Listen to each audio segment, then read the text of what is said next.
కొత్త నిబంధనలో ఒక గొప్ప దైవజనుడు మారు మనసు పొందిన వారికి బాప్తిస్మం ఇవ్వాలి. పాత నిబంధనలో ప్రకారం ఇక్కడ యాజకుడు దైవజనుడు, గొర్రెపిల్ల యేసుక్రీస్తు ప్రభుల వారు. పాప పరిహారార్థ బలి బాప్తిస్మము. గొర్రెపిల్ల రక్తమే మన యేసు ప్రభుల వారి యొక్క రక్తం. అక్కడ ఆ గొర్రె చిందించిన రక్తము ద్వారా మన పాపములు కడగబడతాయి.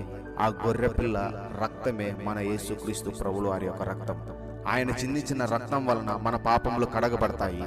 అక్కడ పాపము చేసిన వ్యక్తి బలి ఇవ్వటానికి వస్తాడు. అంటే తన పాపము చేశాను అని, నా పాపము కడగబడాలి అని, ఆ పాపము కేవలం గొర్రెపిల్ల రక్తము ద్వారానే నేను పవిత్రపరచబడతాను అని బహిరంగంగా తెలపడం జరుగుతుంది. కొత్త నిబంధనలో కూడా తను మారు మనసు పొందాను అని, నిజమైన దేవుడు యేసు అని, ఆయన పునరుత్థానుడై తిరిగి లేచాడు అని, మనము రెండవ రాకడలో ఆయన కలుసుకుంటాము అని నమ్మి అందరి ముందు తీసుకోవటాన్ని బాప్తిస్మం.